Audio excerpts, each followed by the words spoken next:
national et le Sénat ne peut en aucun cas juger les actes administratifs n'appartient présidence de la République.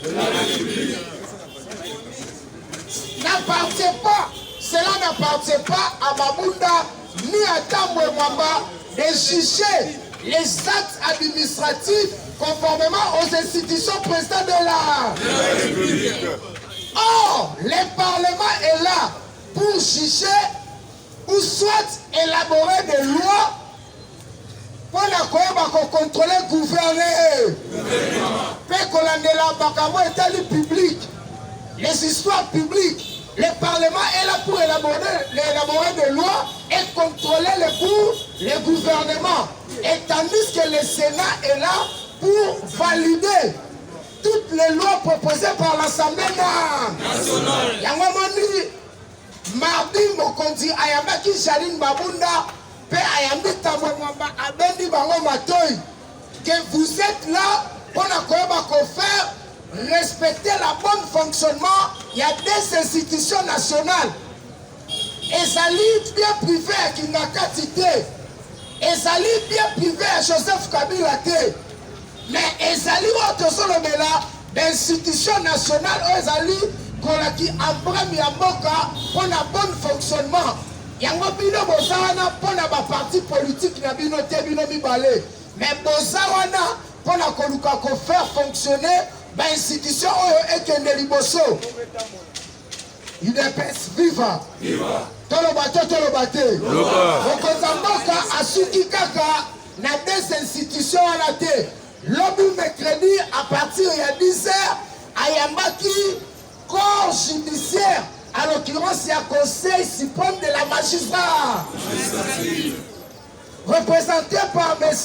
Moukolo Paul Polecha, Ozali président intérimaire, il y a cour constitutionnelle, et y compris le président, il y a premier président de la cour de cassation, le représentant syndical, il y a le magistrat, le secrétaire permanent, il y a magistrature, il y a conseil d'État, chef de l'État Ayambi Bango.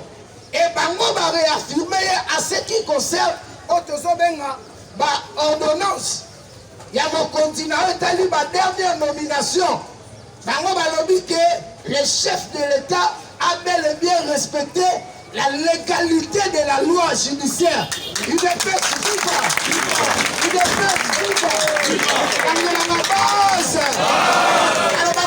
gouverner, c'est prévoir. Le président de la République, c'est l'homme le mieux informé de la République. Okoki Koya Kota Nisayete, à sa représentativité, il y a matière nyonso ya mboka na biso. Yo, simple avocat. Au salam pe malamu te po te di que ozalaka kabiliste Théodore Ngoyi. Muyibi munene kabiliste munene. Apesi mbongo na Kingakati, olingo tromper vigilance que le chef a violé la disposition ou la constitution. Est-ce qu'on maîtrise yango? Oyebi yango? Yo Théodore Ngoyi. Fallu laquelle la cour constitutionnelle, ozalaki avocat naye. Et puis on va dire que la cour constitutionnelle est crédibilité. Les noms les mêmes Théodore Ngoyi alignent sa valeur dans la cour constitutionnelle. Pourquoi vous aimez une chose et son contraire? UDPS viva. UDPS viva. Tolobate. Tolobaki na bango toza na système à l'issue Nicolas. Il n'appartient pas au Parlement. Il y a quand même à juger un chef de l'État. Parce que nous avons 4 institutions dans notre pays. Et les seules institutions qui sont contrôlées, c'est l'institution présidente de la République. Nous avons la constitution et fait ça y est, ma prérogative. Et maintenant, histoire n'a préambule la constitution. Et les lois sont impersonnelles. J'insiste sur ça. les hommes passent, les institutions. Alors, qui l'a dit, Félix a dit point faible à FCC. À mon avis, que pour qu'on soit FCC, et ça allait qu'à la chien moko ya mouké. Et chien a mouké comment la constitution. Parce que cette constitution a été taillée dans la mesure de Joseph Kabila. Cette constitution a été taillée pour protéger et sauvegarder Joseph Kabila dans son pouvoir. Il y a un dit que FCC malin que on va bazalaki par riso batamola inango basu constitution batiango na et basu siko Joseph Kabila bataillé comme un dieu que nyoso ya koloba erozala kaka. Vous pouvez imaginer, il y a d'autres réunions, il y a conseil de sécurité et Salama, il y a conseil de sécurité pena conseil de ministres et Salama dans un restaurant, dans un bar, voire même dans un deuxième bureau. Des choses se passent au téléphone. Est-ce qu'on peut diriger tout un grand pays comme un continent dans un bar? Et yo vandiawa, on a des décisions stériles, on a des distractions inutiles. Ozoe bate que vie na yo nangai eza Adam. Vie na yo nangai eza Adam. Martin Fayulu déjà ça Zimbongo. A Zimbongo belé oazo ça les aba théâtre de chez. Oazo ça les aba théâtre de chez. Que personne ne vous trompe. L'opposition n'est pas facile. L'opposition n'est pas facile. Tshisekedi wa mulumba de reste mémoire. Azala fort même jeté.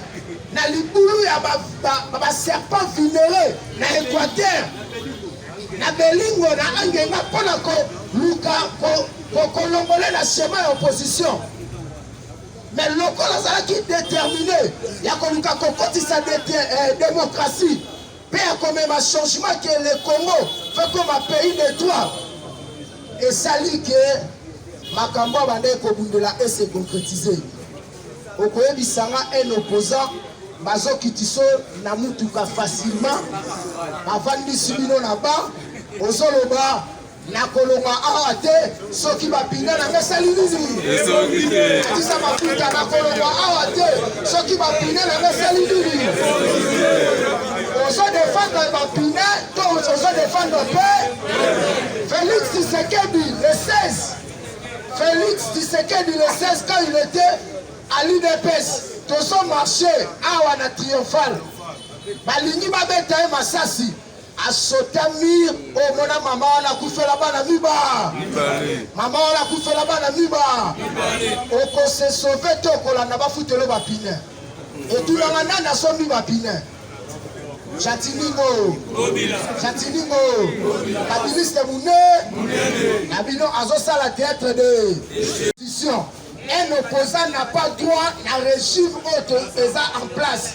Lui devait que s'opposer pour l'accès que ce que le gouvernement est en train de faire est mauvais. Mais yo, on va dans le GB awa soki na Gombe, okendaka kobanda marche na Kinshasa. Est-ce que ça accepté? Na GB ba combattant basate, na Congolais basate. Tu sais que nous dans son résidence, il faut clamer, on te sauve la ville monte. Sans kabuma même libana, à la cour ya na kunaye, abima libana te malobi demain, ça sera vilain. Ça sera vilain. Je suis le communicateur d'investigation. Je suis le communicateur d'investigation. Nayaka koye bisayo makambo yo omona, mais tolukelango ba recherche pour la côté bisayo, l'ère à laquelle nous sommes. UDPS viva. UDPS viva. Okoye bisanga wana eza opposition, wana eza lutte théâtre de chez nous. Il est cassé qui a FCC injecté à l'opposition. Raison pour laquelle cellule technique, il y a Azarias Roubert et la communication. Tout ça, le groupe pour la côté à Bango, pour la publier à côté, la Soraka, la diabolisation à Bango. Alors, que M. Martin Fayulu cesse de nous distraire. Il a été bel et bien représenté installation à Minembwe. À l'occurrence, il y a Neko Daniel Sa. UDPS viva. Les Congolais viva. Nengen Neko Lobi Awa. Olamu na biso so dépendre na biso moko peuple congolais. nenge peuple nenge constitution epesi biso nzela kozela ngo na koya bapoliticien po bango ndenge baza wana baza kaka na baintérêt égoïste oyo nabengaka la politique égocratique politique ya baintérêt privé intérêt na ye eza lobi abimaki wapi mwana na ye okomona na mikolo ezoya ndenge asali marche rate wana akoumela na Kinshasa te un mois akokosa ke po poto ntango akope eta maboko UDPS viva UDPS viva kangabasa toyaka awa po tosambise te toya bakritike inutile te tozoyebi biso ke baza kojouer le jeu du Kabila. Kabila n'est pas fort, mais Kabila dispose des moyens à des hommes forts pour que assomme ma conscience d'abord, afin que Atika la libella. Le problème de Joseph Kabila, c'est de pérenniser la quatrième scène politique Congo. Parce qu'il a fait déjà une grande erreur. Yakotika magistrature suprême Yambo Kalabiso. Non qu'on a un mot qu'on entend à Congo na Esima. Alors le plus grand erreur au Joseph Kabila Sala, l'année bien, le plus grand erreur au Joseph Kabila Sala, c'est d'accepter une épaisse accéder au pouvoir. Alors le plus grand erreur, il y a Joseph Kabila. C'est d'accepter une épaisse au pouvoir. Il y a des conditions. Alors, un, Bazana nous populaire. Deux, Baza Teti, Baza incontournable, Bazouana.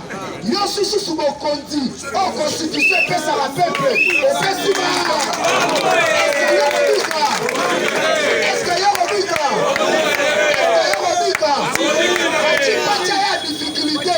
Alors, nous avons continué le peuple d'art. Nous avons continué le peuple d'art. Nous avons le 24 janvier. Tant que nous avons une passation de pouvoir civilisé. Kabila Zobima, Félix Zobima, Totali Tolobi, mais Kokobo Salate, Papa Lobaki, le peuple d'art. Peuple d'art. PPRD, parti privé, j'ai dit bien PPRD. Parti privé des riches pour la destruction du corps. Et puis ça va Moutaza pauvre n'a pas perdu à ça. FCC Front commun pour le complot du Congo. Je suis l'international trésor de la communicateur d'investigation. Les parlements n'ont pas droit. Il y a qu'au juger acte administratif, il y a pouvoir institutionnel, il y a présidence de la République. N'appartient pas à Mabounda. Je dis bien, aux députés, le rôle en Maï. Différence, c'est ça que il y a d'ailleurs, tous les commis sont en place d'arriver, donc on va dans la proba du sud d'Assemblée nationale. Différence, c'est ça que merci de mettre la base.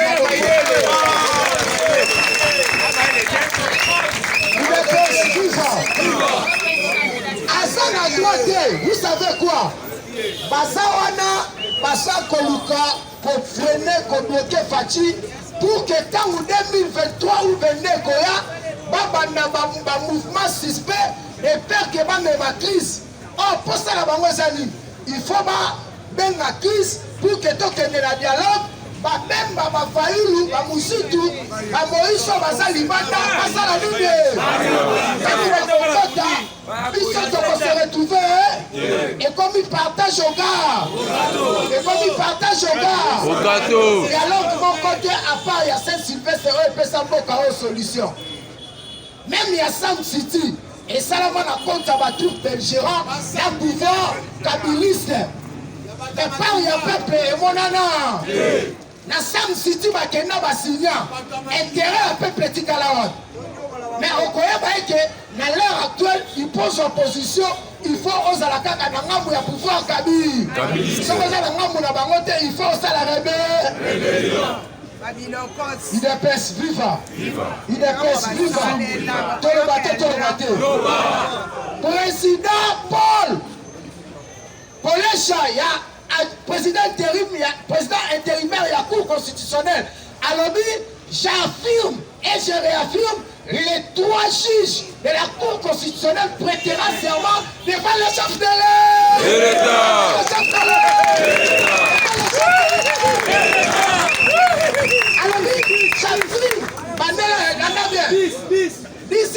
président Paul Mokolo Polesha, président intérimaire de la Cour constitutionnelle, premier avocat de la République. Alors, chef de l'État, je réaffirme et j'affirme que les 3 juges prêteront serment devant le chef de l'État. Les actes du chef de l'État et les actes du chef de l'État sur les nominations récentes. Il y a conseil de magistrature et ça, il n'y a pas de violation flagrante, il y a constitution.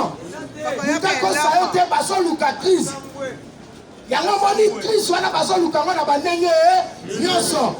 la partie de la mission UDPS. Il faut qu'on se le dise de vérité.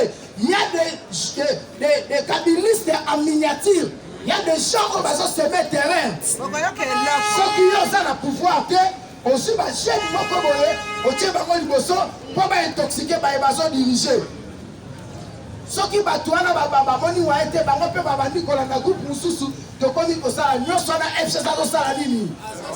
profité. Et on peut remarquer que les mêmes autour du chef de l'État, pour se moquer la partie de Kutu. On a remarqué que sous les locaux, leur problème est commis pour le système, la vidéo, setup. Et là, on dit que nous sommes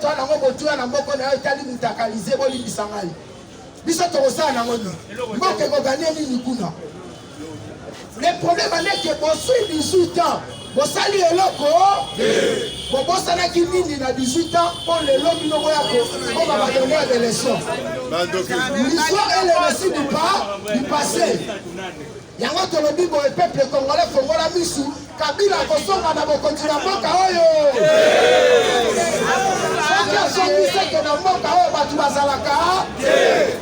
Peuple congolais, prenez-vous en charge. Que soit éveil patriotique, la conscience. Kabila a conquis jamais Kosonga na Bokontina Mboka Oyo. Yoso azosala, tozobeka bakabane moke. Azane loko ya salela biso ya malamu te awa. Nyonso ya Kabila ezama. Il ne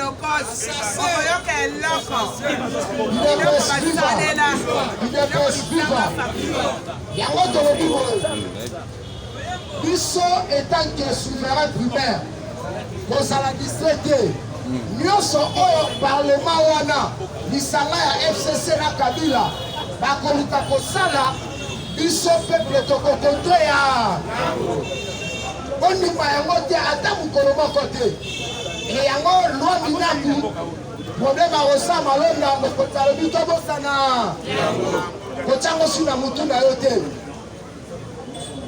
tozala vigilant tozala distrait te tocomprendre situation ya mboka na biso esika oyo tokomi Azarias Rubewa, je vous raffirme que Nazako confirmé yo Azali na trace ya démission Aza ministre de lui Azarias Rubewa ministre de Maïté Moutalobi yango ezali moko ya FCC Nicolas Aza na mvutuma ya Mukishi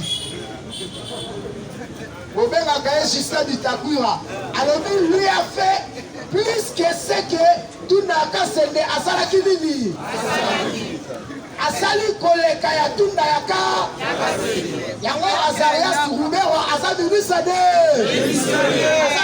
de le rapport du gouvernement est délibéré en conseil des ministres article 91 alinéa 4 yo makambo gouvernement auquel traitant kuna yango ndokuna lobi osalaki yango pour l'intérêt ya Rwanda pe intérêt ya Banyamulenge lokola yo sali yango ezosenga te baloba mekuto démissionné yo moko na conscience humaine Azarias Rubewa abi komela lettre ya démission. Merci beaucoup tosuka topesa historien biyake.